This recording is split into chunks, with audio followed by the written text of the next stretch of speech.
Hi everyone, welcome to Tuesday Night Live. Couldn't think of the day of the week it was.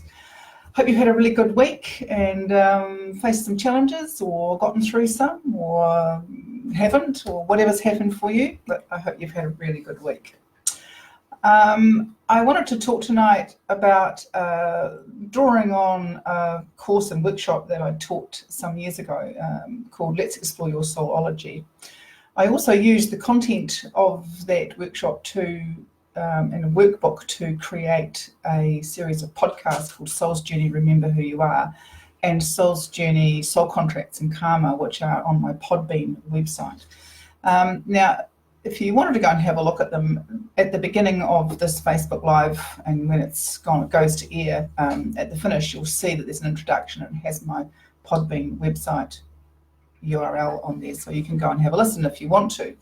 But I thought it would be appropriate for us to have a look at some of the content of that and just have a little conversation about them. Now, one of the people who's part of ONK or on ONK Living Soulfully is a young lady I've known for a really long time called Laws Mitchell. Hi Laws, if you're watching, or if you're watching later. And she had some questions that she posted under one of my posts here that she wanted to have a look at.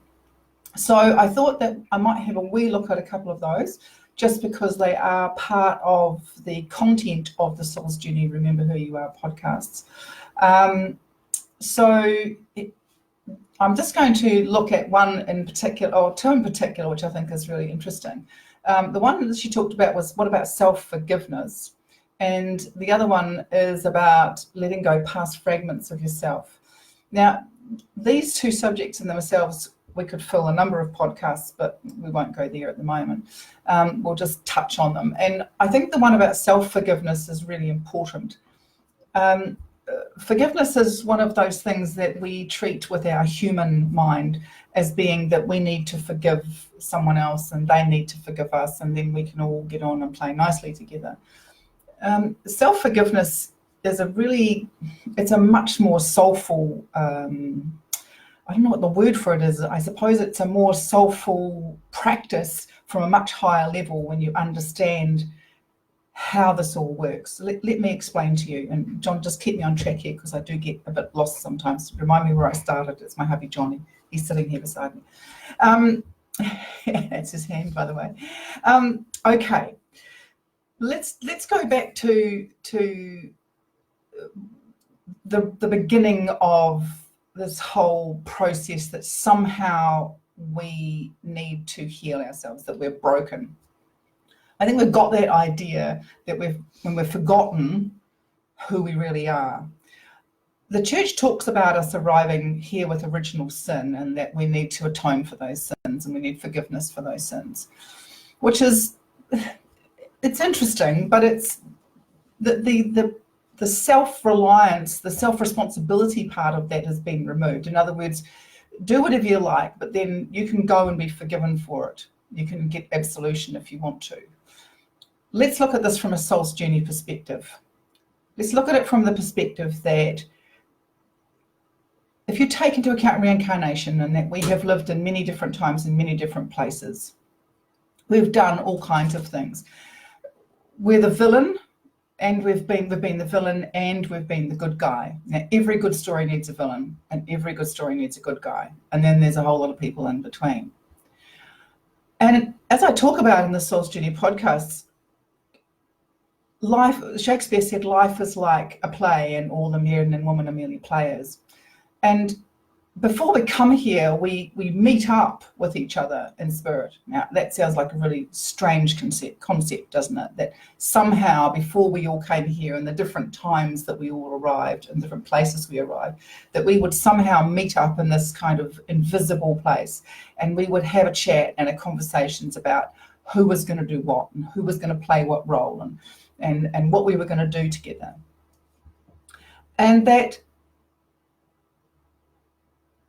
is, I don't know, it's inconceivable, isn't it? But it's actually what happens. In a previous existence, you may have been the brother, sister, wife, husband, enemy, lover, employer, all kinds of things of the people that you're gathered round with now. Your immediate family, horrible to think that you've been married to your husband's mother or something like that. That's a horrible thought, but that's actually what goes on. So stay with me. I know this seems far-fetched. So we've done things in those lives where we've not used our best judgment.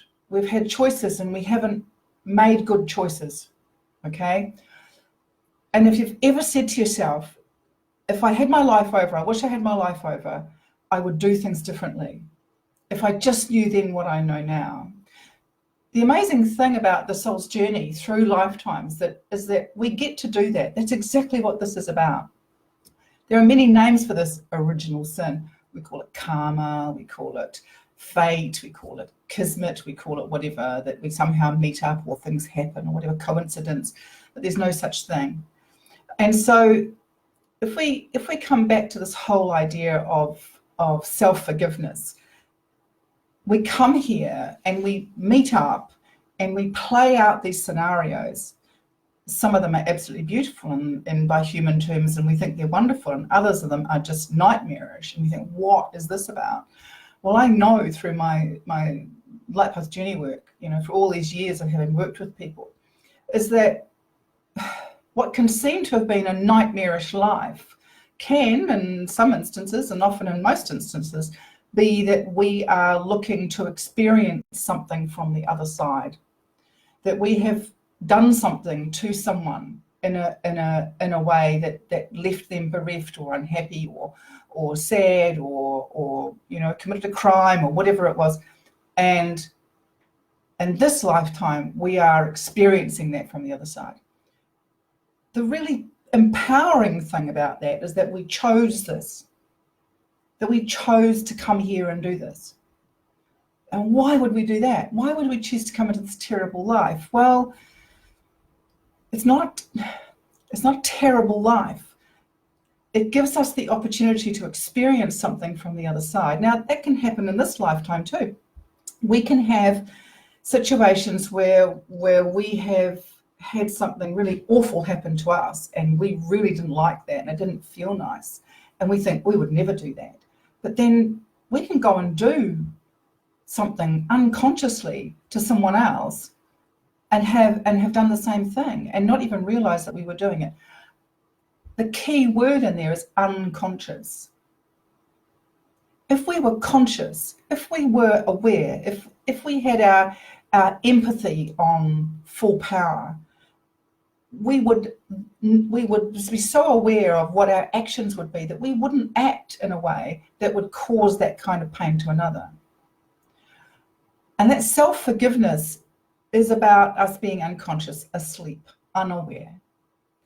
Now, if we are aware of it, and if we've done these things and we were aware of it, and we're still doing it, then we have to look at what's that about. Do we get off on doing stuff like that? Does it give us power to do something like that? To behave in a particular way? And if that's the case, then we have to start looking at why do we feel like we need the power? And that's because we feel powerless. People who get off on getting power off other people are because they actually feel powerless themselves and they need to have power from you because they actually don't want to be conscious themselves. They don't want to wake up. Now, I know that's an awful lot to take in. It's such a vast subject. It's not something that I can cover here in a really short space of time. But we all are given the opportunity to wake up. We're all given the opportunity to do things differently, to see things from another person's point of view. Now, one of the really interesting things is about how we listen to each other and how we meet up with each other and how we interact with one another. First of all, let's look at how we meet each other. When we meet each other, we think that we're looking at someone physically and go, oh yeah, hi, I recognize you because you look like this. But what we're actually doing is that when we first meet up with each other, when we first meet for the first time, we're not actually seeing someone physically, we're seeing them metaphysically, we're seeing them energetically, we're remembering them energetically. And then we begin the process of developing a physical picture of what that person looks like. the interesting thing is, and it's just come to me because John and I were talking about the earthquakes. There's an article in the Christchurch on Stuff at the moment about a young man who, I think he went away overseas and he's come back to his city, and it's not how he remembers it. It's kind of feels a bit heartless to him. So let's just take Christchurch as an analogy. Is that Christchurch city was devastated, it was decimated, and it's growing up and it's changing and it's different now as buildings keep getting rebuilt. For those of us who remember what Christchurch looked like before, how interesting that we used to drive around using landmarks. We didn't actually need to remember the names of streets. We just knew it by buildings and shops and lampposts and whatever else. And we remembered Christchurch. We used Christchurch in a way that was so familiar. And now when you go to Christchurch, everything's different, especially in the city. Not Christchurch as a whole, but right in the city centre. It's a completely different place. It has a totally different feel, but it's still Christchurch. Now, the interesting thing about when we meet each other as souls is that we remember the energy of the soul. And we remember how that soul felt to us or feels to us. But they may look different because they're in a different body. And if you've ever said, you ever met someone and thought, oh, this looks so familiar, I'm sure I've met you before, I'm sure I know you from somewhere, but we actually haven't met on this planet at this time. And it's because we just remember each other. And sometimes we can meet someone and just be just like instant friends. And we just pick up where we left off. That's because we remember each other. It's like, hello, there you are. I wondered when I was going to meet you. We're not saying that, but that's what's going on in our unconsciously for us. In my case, now it's consciously, and perhaps it is for you too. The other thing is that when I take people on light path journeys, I say to them before they go in, now, if you try and see with your eyes, you are not going to see anything. All you're going to see is the back of your eyelids. What you're using here is a totally different group of senses. You're not going to hear things with your ears or see them with your eyes. You are going to sense things, because that's our natural state, is sensing things. Now, for those of you who have animals, hopefully you will understand this, that animals use their senses all the time. They use their human senses, but they also use their more intuitive senses. They're tapped in a way that we aren't. And so they can sense something coming long before it ever happens. They can sense people. They can tell when someone's a good person and not a good person, or if they're cruel, or if they're great souls or whatever. And how do they do that? Well, we do it the same way. And one of the things that Laws talks about here is about connecting and working alongside your higher self. That was her other question, or one of her other questions. And this is really important. It's important that we start to develop that part of ourselves, that soul part of ourselves, so that we can tap into and use that part of ourselves much more than we are, become more intuitive, much more aware, much more conscious. Now, if you have any questions or anything you want to say, just pop them in the chat, please do. If there's anything that you want me to talk about or you want to ask or whatever, just let me know that you're here, would be really good. So just pop it in there. And connecting and working alongside your higher self, well, we don't have to work alongside it. We're already connected, all right? It's just that the connection's a bit rusty. We get here into this body, we arrive as babies, and I touched on this, I talk about this in the Soul's Journey podcast, so I won't have much time to talk about it fully, but I'll give it my best shot, is that we arrive here as babies and our family invests everything for us, don't they? So they invest them in where we're going to live, what we're going to like, what our haircut's going to be, where we're going to go to school, what we're going to eat, what we're going to be dressed in. Hi Tina, how you dear? Belinda, hello Belinda, hello Holly, you're all here, lovely.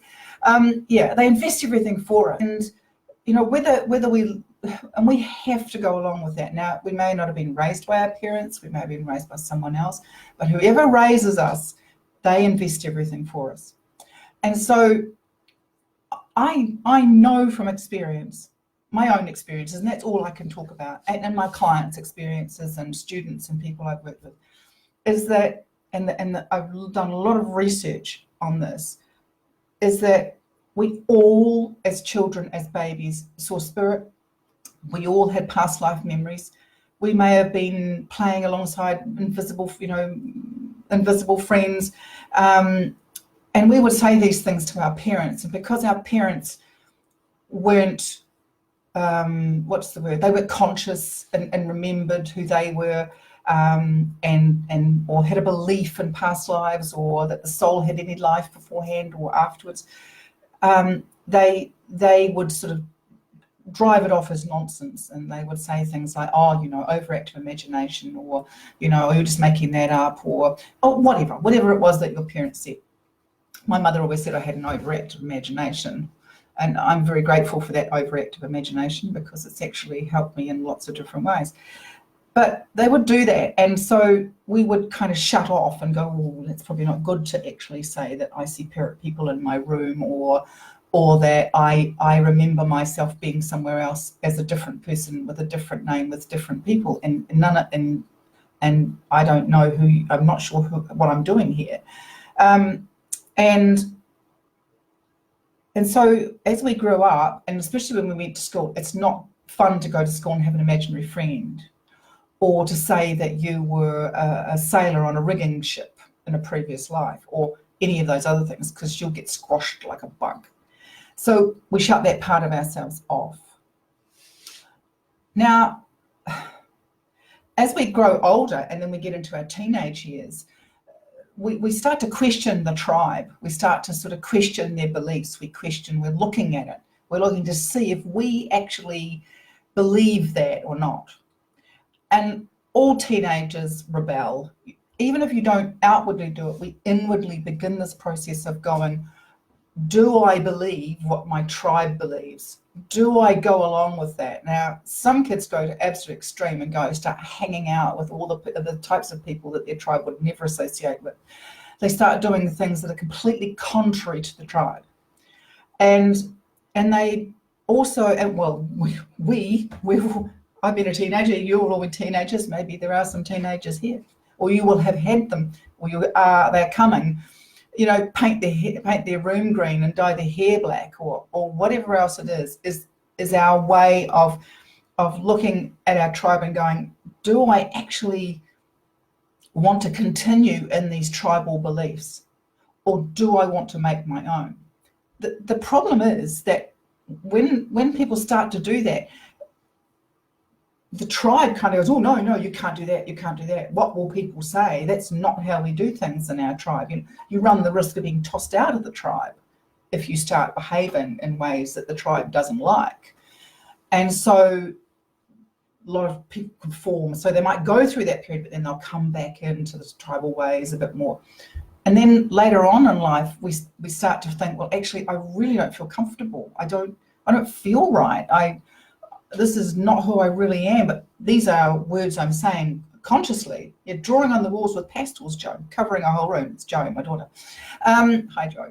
And rebelling because what's going on in the tribe was not great. And so we start doing that again later in life. We start questioning. And then there are some people that never question. There are some people that just go along and keep going along and going along. And there's a part of me, a tiny part of me in an odd way envies those people, because they seem to have these kind of, I don't know, sedate lives, and they just kind of go about their life like everything's okay, and they have their nice house, and they have their jobs, and they have their children, and they have their grandchildren, and they go on overseas holidays, and they get a new car, and they have a batch or a caravan or whatever, and they go and do all these things, and they seem to be really happy like that, and it's great for them. And then there are tortured souls like me who go, what's it all about? And begin that journey, as I have done most of my life. Now, one of the other things that's sort of been said to me was, and Tina, you popped up and said change of life. And that is such a big word, isn't it? That change of life for a woman.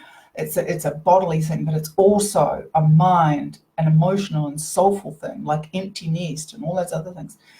It sort of, to me, I went through it years ago. To me, it's about this whole changing of I can let go of those expectations that ruled me so rigidly when I was so much younger, and being able to have more self-forgiveness, to be more aware, to pursue things in a much more soulful way than I ever could when I was younger, when I was so racked with trying to please everybody and trying to make it okay and fit in, and when I clearly didn't fit in anywhere that I tried to belong. Apart from theatre, I found theatre and it saved my life. Thank God for theatre.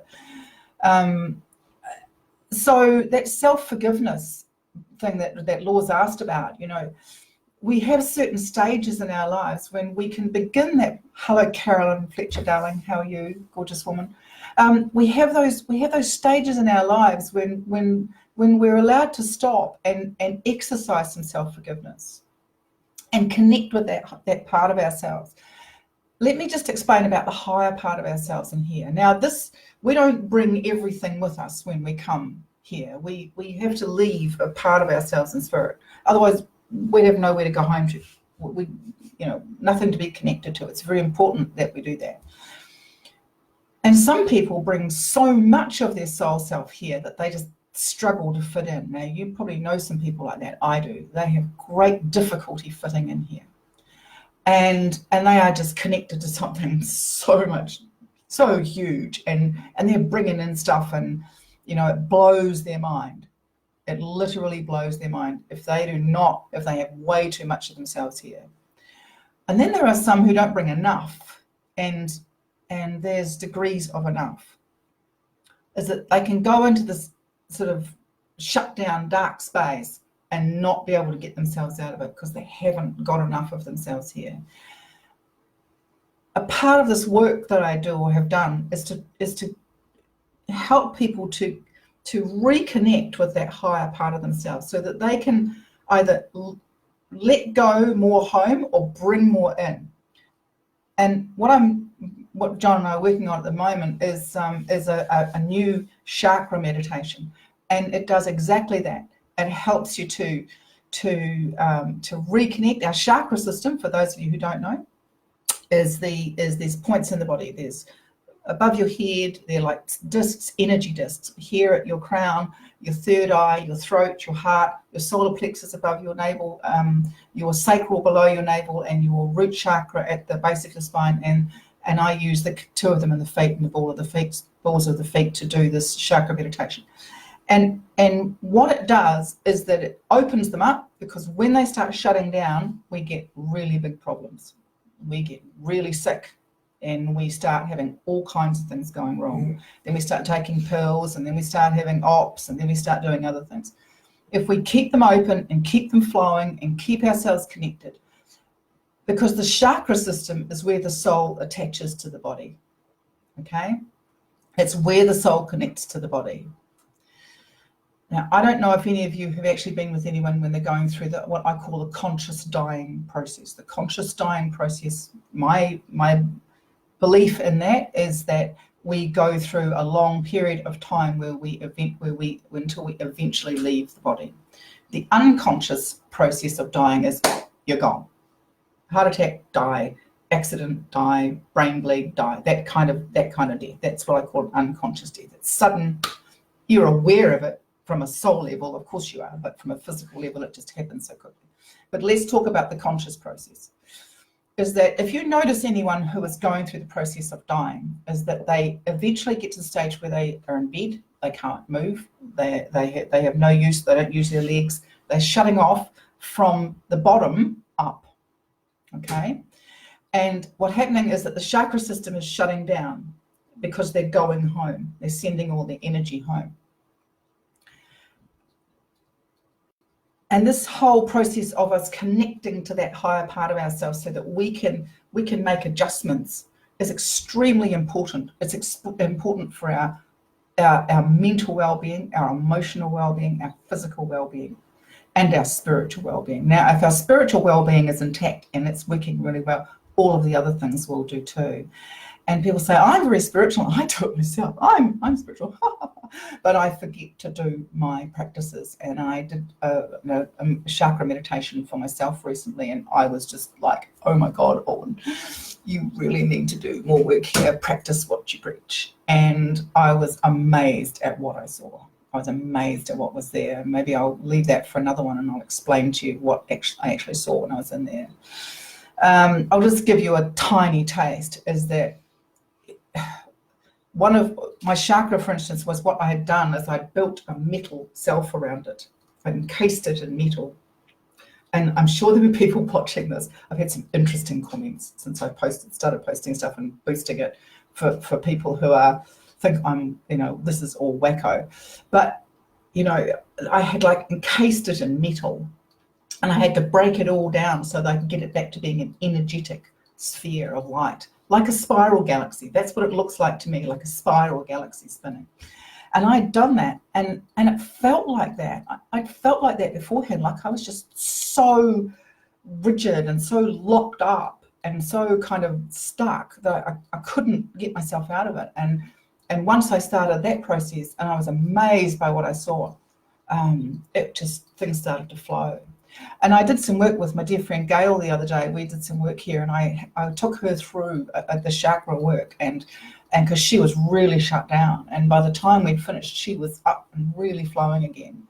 And it was so exciting to do, and so exciting to see her doing that. So let's go back to this connecting, this self-forgiveness. Once we get that energy flowing and we get it moving and growing again, then we can start to see things from a different sphere, from a different plane of thinking. And forgiving other people, that's a really tough one. Do we have to forgive them? Or can we just go, hey, thanks for the lesson. Thanks for doing that. Thanks for playing that role for me. Damn you, but thank you. And I think I touched on this last time. If we can see that we've all agreed to meet up and do this, that we've all agreed to be part of this, then is forgiveness really necessary?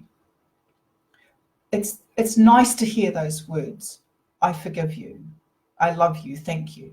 And then that's not original to me. I've seen that out there. There are three really healing things. I forgive you. I love you. Thank you. And the thank you is the important one. The thank you is the gratitude. It's the gratitude to that person, damn them, for doing what they did, for being that person, for playing that role, for jogging you along, and kind of jogging you out of where you were and getting you all worked up enough that you want to go look and see what this is all about. If you want to stay in the hatred and the anger and the blame game, then you're in for a dark ride. But if you want to look at it from a higher perspective, then you can really do some serious changing, healing and growing, and begin to remember who you are and what you're here for. Now, just a reminder that for those people who can't catch this or can't stay or want to watch it again, John is posting it to the YouTube channel. And it's also going to be posted as an audio on my Podbean website. Now, both of those links are in the little intro at the beginning here of this post, and you can go click on them, or you can look me up on Podbean, Owen Cade Living Soulfully, or on YouTube. You can do the same thing, so you can watch it again. And please share it and pass it along if you really want to. That would be great. So let's have a look. I think I've covered a few things for you, Laws, if you were getting to watch this. Letting go of past fragments of yourself. Now, that's a really interesting one. One of the other things that happens, and I'll just touch on this, we're going to go a bit over time tonight, but what the hell, we'll just throw the clock out the window, is that I believe this because I've seen it. I've seen it in my clients, I've seen it in myself, is that, and I may have touched on this before, but I'll go further, is that I believe that we don't get sick and then we start shutting down and going home to spirit. I believe that when we have trauma and sadness and loss and pain and fear and so on, we start sending ourselves home and away from where we are. We start harking back to happier times. We start living in the past, or we start trying to send ourselves into the future to see what's actually going to happen for us. But most importantly, we send ourselves back to spirit. Now, what that does is we get sick, and we deplete the energy. It depletes our energy system, because we need all of ourselves here right now at full maximum whole potential, whole being that all of us is here now. Now that's tough, because when we get hurt, what we want to do is retreat. We want to go away from where the hurt is. We don't want to stay in it because it doesn't feel nice. All right. But it's really, really important when we get hurt and when we are struggling that we stay where we are. We keep hauling ourselves back and staying here now, in the now, right now, and not trying to send ourselves away. And what happens is if we do that often enough, and we start sending ourselves away often enough, there'll be nothing left for us here now. Okay, and nothing left. Now, Caroline Myss talks about she calls them units of energy or whatever she is, but she talks about us having, if we had so many, I'll use the word units of energy in a day that we had to use. And if we think of all the things that has to go to, and all of the places where we don't spend it wisely. And that's really important. And that's harking back to the chakra system. If we start shutting down those parts of ourselves, and then we have to start drawing energy out of ourselves and all kinds of things, or from other people. And that's the really important one, is that when we start drawing energy from other people because we aren't at full capacity, we're in big trouble. And so are they. And so are our relationships. I'm just going to move something off my screen if I can. Hang on. It's gone. Okay. Is that it's a power thing, is that we want power from other people. So we'll start having, toxic relationships. We'll start living in codependency. We will start trying to get our needs met through those relationships, whatever they might be, only to find that they're actually unfulfilling. They're not going to meet our needs, and they never were going to, because we've entered into them, because we don't feel powerful, because we're not operating at full capacity. And so it's really important. And we'll start, we'll attract people, needy people, victim people, ego people, all kinds of things, because that's what we think we need. I used to say to my kids, if you want to see who you are, have a look at your friends. Or have a look at the people around you. Have a look at the relationships that you attract. And start asking yourself, what is that about? What is this part of me that I'm trying to fulfill through other people? Am I a people pleaser? Am I a narcissist? Where am I trying to get my power from because I'm not powered up? Okay? And that's really important. It's extremely important for us to keep our energy with ourselves, living in the now. Now, one of the other things that we're going to work on after the chakra meditation is done is a meditation, and I used it in my Light Path journeys and working with my students and clients, is calling yourself home. That is such an important thing. And there's a meditation process that I have where you can go in there and you can call yourself home. We'll be posting it on O&K Living Soulfully, and we'll be posting it on Podbean. And if you want to just sign up to my newsletter, you can go to my website and do it, or you can do it on my Facebook page. And if you sign up and let us know that you want to be part of the, what is it, John? It's the podcast website, isn't it? Yeah, there's a podcast one that you can do. Just let us know if that's what you'll automatically get them in your inbox. Some of them aren't going to be free, so sorry about that, but they won't be hugely exorbitant either. But this whole energy process now is so important. There's so much going on in the world. There's so much that wants our attention. There is so much that's kind of scary out there and frightening, and this latest, what's it called, coronavirus, and the elections coming up, and all these things that are taking place, and everything that grabbing our energy and our attention. It's really, really important that in order to maintain a healthy balance, mind, body and soul in every level, is that we have ourselves in sync. with that higher part of ourselves. And that daily practice or a bi-weekly practice, or, you know, however often you want to do it, but you have to do it more than once a year and more than once a month, or the other way around, in order to make it work for you. But it does work. I can tell you that it does work. And I've had some really good feedback from people who had my old chakra meditation that went out a while ago. And this one is a newer version of that, with the new learning. Now, the other thing I had recently a conversation with someone is about, you know, she was talking about, you know, where she feels that she's from and in the universe and so on. Let me just say this to you. I've had lots of people come to me and lots of discussions about people think that they are from a particular place, okay? Well, they may very well be. It may be where they first started out their journey, or maybe it's where they were sent, or whatever. Let me just explain to you. It's no different than living here on the earth, is that we're all from earth, we're all been born onto the earth. And that we may have been born in Hong Kong or New Zealand or Australia or England or wherever else we are. So we'll call ourselves a New Zealander or wherever we come from. And that will be our identity, and we will identify ourselves with that, and other people will identify us. And I think one of the interesting analogies of that is the dear old Christchurch thing, is the first 4 ships. And one of the ways that people kind of, or used to, I don't know if they do anymore, identify who you were is, where did you go to? What school did you go to? Well, I didn't go to school here in Christchurch, and I didn't go to school in Rangiora where I live.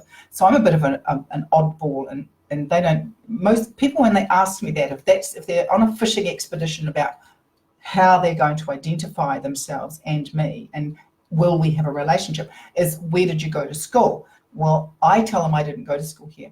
I went to school on the West Coast in Timaru, and they just, if that's what they're doing, they walk away from that. They won't identify with me any further. And going back to this whole thing of, as a soul saying you're from a particular place, understand this, that souls are created in the same place. All right? We're all created. That's what this all one thing is, that we're all created in the one place, from the one place. Now, and then we begin our journey of sort of going out into these different places that we have our adventures in. No different than us starting here and deciding that we're going to go and live in Hong Kong, or we're going to go and live in Jakarta, or we're going to go and live in Canada, or we're going to go and live somewhere else, okay? But we will always be from here, okay? So let's just say we're all from, we're on the earth plane having this earth adventure at the moment. And we've been all kinds of places, and we've done all kinds of things, all right? I touched on it before at the beginning of this, is that, you know, we've all been the villain, we've all been the vanquished, and we've all been the heroes and the heroines and everything. We've done some great things, and we've done some things we just want to go ooh about. And that's the really important thing. That's the really important thing that you have to remember, is that what's happening for you now is whatever's going on for you in your life right now will be a direct reflection of the life or lives that you came in here to resolve issues from and learn from. And if things are happening for you that you can't explain, that you can't find solutions to, that you think, why is this going on? Why is this always happening to me? It will be because it's what you've brought with you from spirit, from your previous existences and incarnations, not necessarily here. You've brought it in, and it's pinging you to try and remember that you're a soul having a human journey. Why do you need to remember that? I had that question recently. Why do we need to do that? What's the point of that? Well, put it this way. Why do we need to do this incarnation thing? Why do we need to do that when we could just stay in spirit and have a pretty life? Well, why don't we all just come here and sit in our lounges and watch television and just not do anything? We'll just sort of kind of hang out and go nowhere and never stub our toe and never do anything. It would just, what would be the point? Why not go climb mountains and jump out of planes and have traumatic relationships and and have these highs and these lows and the things that go on. Why not do that?